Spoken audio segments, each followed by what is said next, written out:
রথের দিন ফাঁদ পেতে বৃন্দা ও সুব্রতর কুকীর্তি সবার সামনে এনে পুলিশে দিল রাঙা।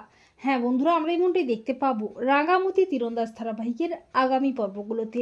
আহেরির অসুস্থতার কথা জানতে পেরেই রাঙা মাঝরাতে অফিসার সত্যজিৎকে নিয়ে মানসিক স্বাস্থ্যকেন্দ্রে যায় আহেরিকে দেখতে, কিন্তু আহেরি মিথ্যে অসুস্থতার নাটক করে। রাঙা ও সত্যজিৎ কোনোভাবে বুঝতে পারে না আহেরির নাটক।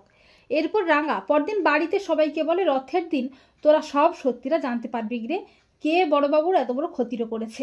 রাঙার কথায় ভয় পেয়ে যায় বৃন্দা তক্ষুনি তড়িঘড়ি করে সুব্রতকে ফোন করে, আর সেই সুযোগে অফিসার সত্যজিৎ নাম্বারটা ট্রেস করে রাঙাকে জানিয়ে দেয়। রাঙা বেশ বুঝতে পারে সবটা বৃন্দারই প্ল্যান। পরদিন রথযাত্রাতে সবাই মিলে আনন্দে মেতে ওঠে, আর সুব্রত বৃন্দার প্ল্যান মতো একলব্যকে কিডন্যাপ করে। এরপর রাঙা তার প্রতিজ্ঞা ভেঙে তীর হাতে নিয়ে সুব্রতকে ঘায়েল করে একলব্যকে বাঁচিয়ে নেয়। এরপর রাঙার প্ল্যান মতো অফিসার সত্যজিৎ ও তার পুলিশ টিম নিয়ে হাজির হয়।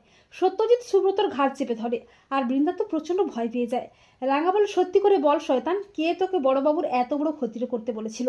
রাঙার তীরের ভয়ে পুলিশের কাছে মুখ খোলে সুব্রত বলে, ছানাপড়া বৃন্দাই আমাকে এই কাজ করতে বলেছিল, এ সবই বৃন্দারই চক্রান্ত। বৃন্দাই রাঙাকে ফাঁসাতে রাঙার তীর চুরি করে এনে আমাকে দিয়েছিল। এ কথা শুনে সবাই অবাক হয়ে যায়। একলব্য বলে, ছি বড় বৌদি, ছি, তুমি বাবার এত বড় ক্ষতি করলে। বৃন্দা নিজেকে বাঁচাতে মিথ্যে নাটক শুরু করে। তখন প্রমিতা বৃন্দাকে ঠাটিয়ে চড়। এরপর অফিসার সত্যজিৎ বৃন্দা ও সুব্রতকে অ্যারেস্ট করে থানায় নিয়ে যায়। তো বন্ধুরা, তোমরাও এটাই চাও তো যে রথের দিন ফাঁদ পেতে বৃন্দা ও সুব্রতর কুকীর্তি সবার সামনে এনে যেন পুলিশে দেয় রাঙা? কমেন্ট করে এক্ষুনি জানিয়ে দাও তোমাদের মতামতটি।